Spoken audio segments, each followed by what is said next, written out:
Okay, thank you for joining us for another review by Mark's Angry Review. We're talking about a topic I get non-stop emails about. Yeah, why do people email me? I don't even know. I guess people are bored. But here we go anyway. People are emailing me, so I may as well address this question. The question is resources. Or more specifically, resource buildings. How many should I get of each one? What's good? What's not good? I'm getting so many variations of the same questions. I thought, you know what? Let me just deal with one video that will address all the questions.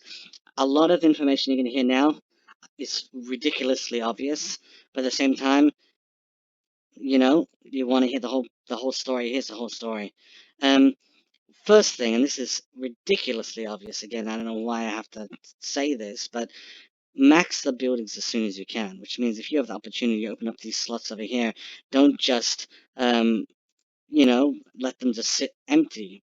Open them, max them. Yes, I know that level 25 is going to require you to use gems. Do it. The resources end up being really, really important. Max it as soon as possible. The next thing that I want to discuss is the difference between hourly production and max food. No one understands it properly. I don't know why. It's really straightforward. Hourly production is how much of that resource are you making per hour.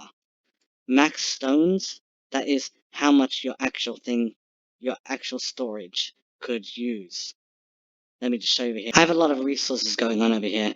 At the same time, the maximum that I could hit is however much the castle says. If you want to see how much is actually available, I have 26 million. After that, I could open up as many items as I want. I could open 5 billion, but it won't generate more than however much the maximum over here. In my case, 26 million. And the same thing applies for all the other different types.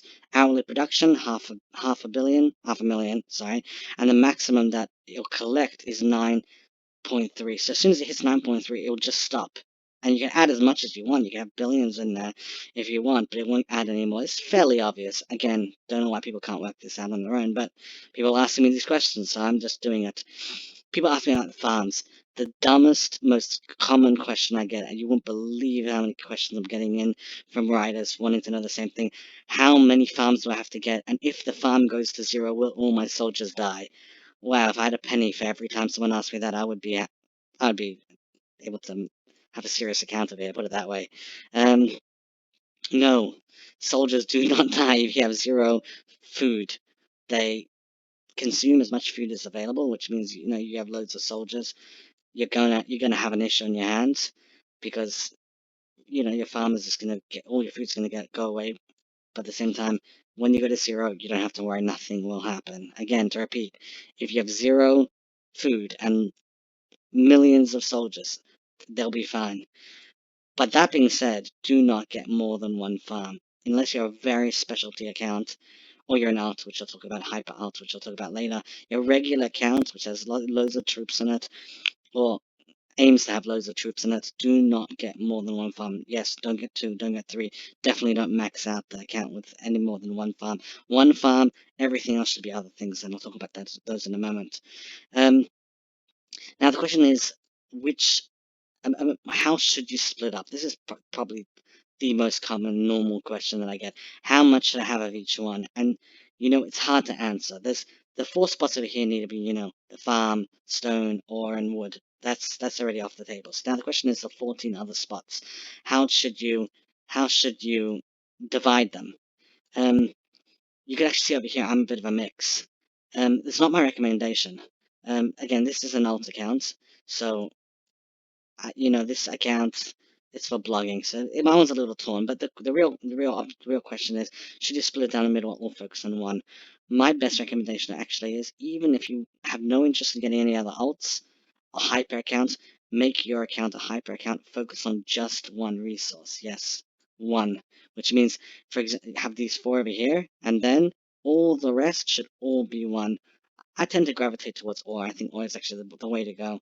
Have all the rest of the accounts, the rest of the buildings all ore, or all stone, or all wood. That's really the way to go. Another consideration, or what should determine which resource you go for, is work out what the other people in your guild have. Make an arrangement with two other people in your guild. Say, listen, I'll do ore, you do stone, you do wood, and we'll just keep feeding each other. That saves an incredible amount of work building up extra accounts. Um, if you know 2 other players, 3 other players, and you want to do it that way, all you need to focus is another account that'll just be on food. You could generate an incredible amount of resources that way. Um, I mean, I've seen people split down the middle, but it doesn't make sense. It just doesn't make sense. Once you, especially for beginner players shouldn't split down the middle.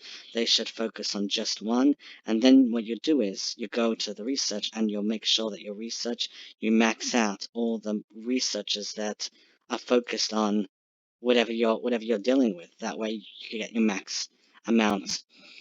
Um, in regards to priority, personal priority, I would say ore, then wood, then stone, then food. There's a few things that go into the calculation of that. I'm not going to explain it now. Work it out on your own. All right. Heroes.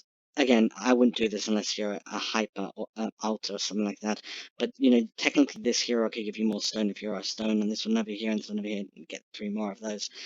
Additionally, the talents. The talents could also give you more production of the stones. I tend just not to care. I'm like this the resources over here that I'm getting is already so large, and I've already done so much research on it all. Changing the talents to give me more, I just don't see it. I'd rather monster hunt and do all the ways of getting bonus resources than actually using production. But at the beginning, it's important, and I would say avoid the talents. It just doesn't make sense. You don't want to be stuck in production talents when you're preparing for war. Um, the last thing I guess that we need to talk about is hypers, alts, special accounts dedicated just for one resource. A lot of big players do it, especially if they're free to play. Well, actually, they need it more if they're free to play.